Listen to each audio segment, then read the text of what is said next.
everybody, and welcome back to Woonoo, your weekly Universal news and updates, where I go over everything that's happened at Universal Studios Orlando weekly so that you can stay informed. Now, this week hasn't been a super eventful week, but it does have some cool stuff in it. Anyways, let's dive straight into it, starting out with some general news that I've found around the parks. So, a new Halloween Horror Nights UOAP, Chucky, Frankenstein and Jack, and 2 The Bride of Frankenstein Lives patches would come out. Also, Universal would change their tattoo guidelines. These are for the team members who we appreciate oh so much. Certain visible tattoos are now allowed for team members who interact with guests. However, there are a few rules. Tattoos must not be larger than an extended hand and may not be on the face, head, neck, or hands. They cannot be deemed offensive, controversial, or contradictory to the Universal brand. There is no limit on the number of tattoos, but they must be spaced and may not have the appearance of a full tattoo sleeve.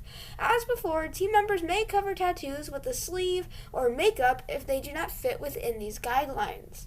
Additionally, all team members, and not just females, can now wear natural and professional makeup.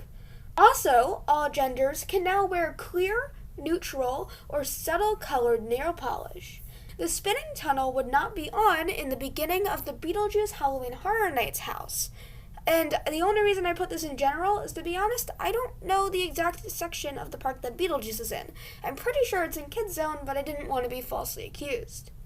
Anyways, in City Walk, some of the North Garage, which is the one that has King Kong, Jaws, and Jurassic Park, would be repainted, like the parking spots and crosswalks.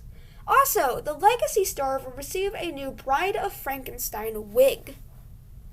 Into Studios in New York, a second Beetlejuice Twisted Tater stand would open, mainly because there's been absurd lines for it in Halloween Horror Nights, and there's still crazy lines for it now with this new stand. However, it is definitely helping the lines go down a little bit.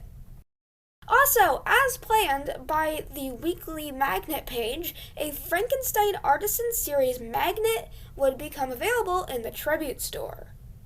And another Halloween Horror Nights bar would be set up in the Transformers extended queue.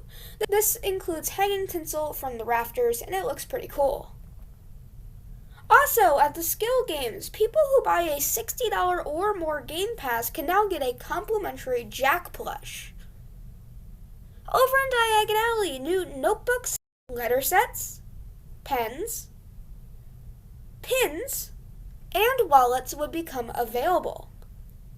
Over in Islands at the Lost Continent, the All Hallows Eve Boutique would receive new Halloween Horror Nights Fog, Puppet Theater, Frankenstein, Bride of Frankenstein, Chucky, Revenge of the Tooth Fairy, Wicked Growth, Realm of the Pumpkin, candles, all of which are really cool, and these are very popular. I haven't seen them sell out, but people talk about these a lot. Finally, in Isla Nublar, Dino Chow is now sold in the Dino Store, and if you don't know what this is, it is cinnamon glazed cashews. And the Dino Store would also receive new Camp Cretaceous Bumpy coin purses, and They Were Here First coin purses, all of which are really cool.